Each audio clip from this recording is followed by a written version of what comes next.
What's good, Internet? My name is Attack Slug, and welcome to the road to WrestleMania in SmackDown vs. Raw 2010 on the Xbox 360. I got Mr. McMahon at WrestleMania for reasons, and we got one more Raw before we get to those reasons. I know getting the win tonight is important, but I need to put on a show, too. I should hit a high-flying move off the top of the ladder. Is it a ladder match, or just, hey, get a ladder? Edge, Jeff Hardy, triple threat ladder match. Optional goal. Okay. Also, do I have to win? Is it a mandatory win? Does that even matter? I don't know.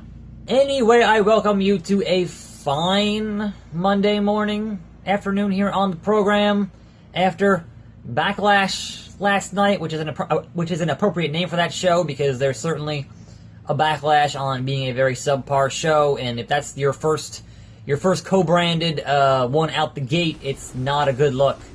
All I'm trying to say. So we got some things to discuss there, but first, even before that, we got some news after Backlash last night, and that is an apparent shoulder injury to Alexa Bliss. Imagine that.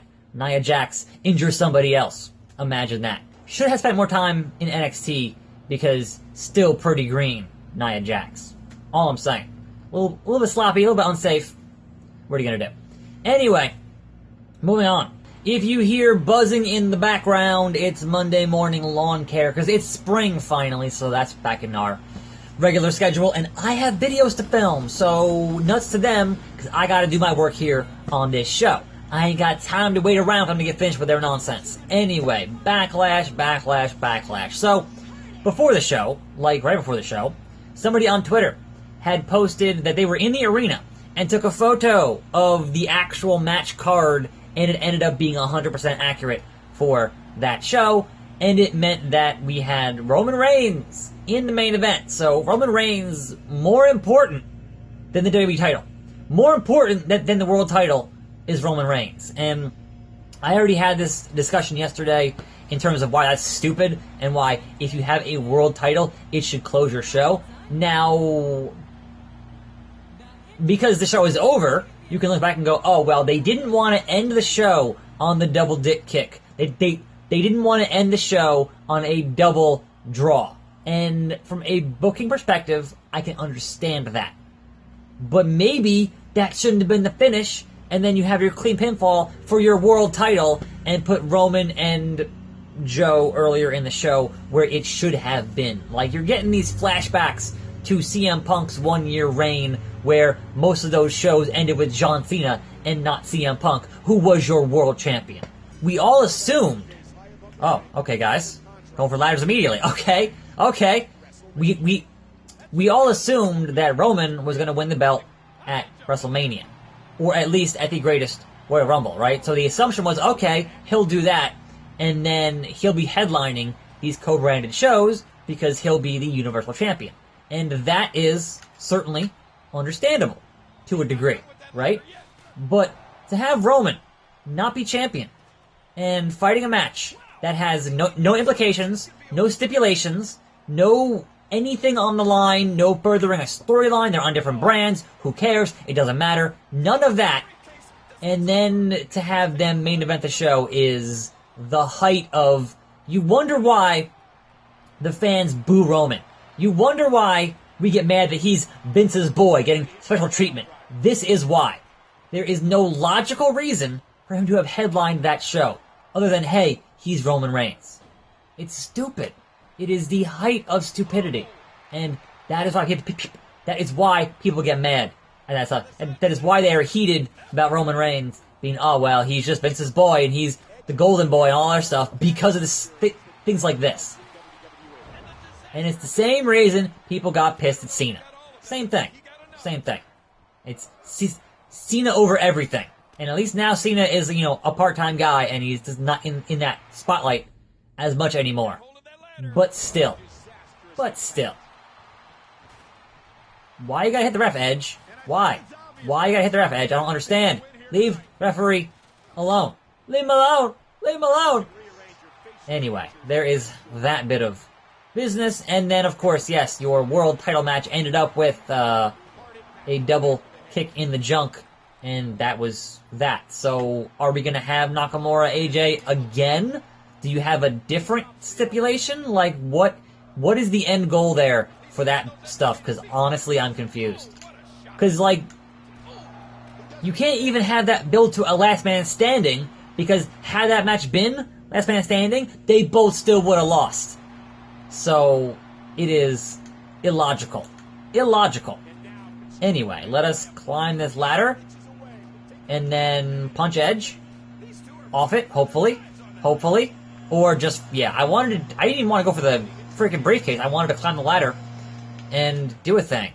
Also, is this match for the belts? I honestly don't know. I wasn't paying that close of attention. Screw you, long hair guys. I got things to do here. Get hit with a ladder, you guys. Get hit with a ladder.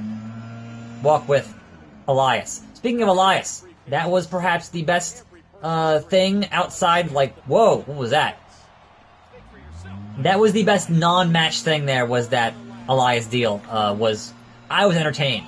And finally got my long-awaited confrontation between guys with a similar gimmick, which is Elias and Aiden English. So, we got that bit of beadness out the way.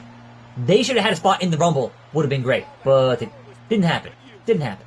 Anyway, best match of the night, easily, Miz and Rollins. Like, I could have gone home at that point and gone to bed and would have been a lot happier this morning if I just watched that match. It was really good. So, like, even though I knew that there was no way Miz was gonna win, because A, he wasn't going back to Raw, and B, he was not, what was their edge? And B, he was not taking the belt to SmackDown, so you knew it was kind of, alright, Rollins was gonna win here. But they did good enough that I believed it might go to Miz. Like, they had enough close finishes and falls that I was like, oh wow, Miz might win this. And that's the essence of wrestling, is they make you, even though you know it's not going to happen, they still make you believe that it could happen, which is just great. Great work all around.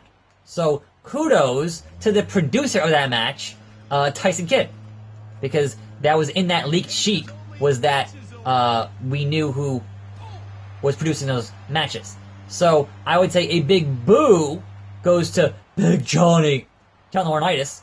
Apparently he was the one who produced the match between Carmella and Charlotte. Also not great. I mean, half of that was the crowd just being dead and Carmella just constantly screaming. And that was not great, but yeah, that match was weird. You kind of expected an interference from the Iconics or, you know, somebody, and you didn't get that. So it was like, well, what is the point of any of this? Charlotte, who broke the streak, like, beat Asuka's streak, and then she loses to Carmella. Like, Charlotte beat the streak and loses to Carmella, like, pretty cleanly. I mean, you know, there was a knee thing there, but, I mean, it was pretty clean. So, I don't know. I don't even know at that point. I don't even know. Anyway, speaking of things that were supremely annoying on that show, was the fact that the show ended at 11:30, right? That show had 8 matches on the main card. There is no reason for a card with 8 matches to go to 11:30. No reason. That is just them not scheduling their time well. And as we learned at the greatest Royal Rumble, they do know how to end a show on time. They did it at the Rumble, so why couldn't they do it here? I don't understand that bit of whatever. But Edge, get out the ring. Oh! I was doing a thing and it didn't work. I'm gonna keep on hitting these slug sploders on these ladders. It is ridiculous. Ridiculous.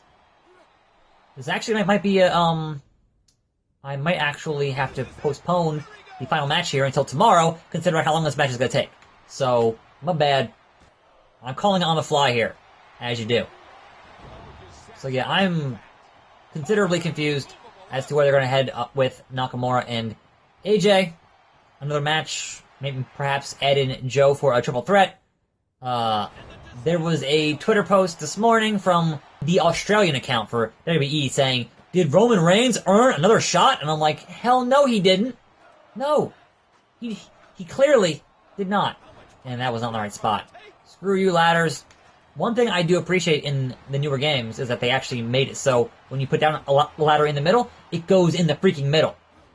And you're good. But Anyhow,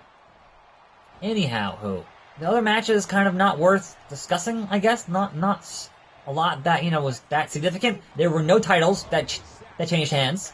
And again, this was a show that you booked with basically a week of build, essentially.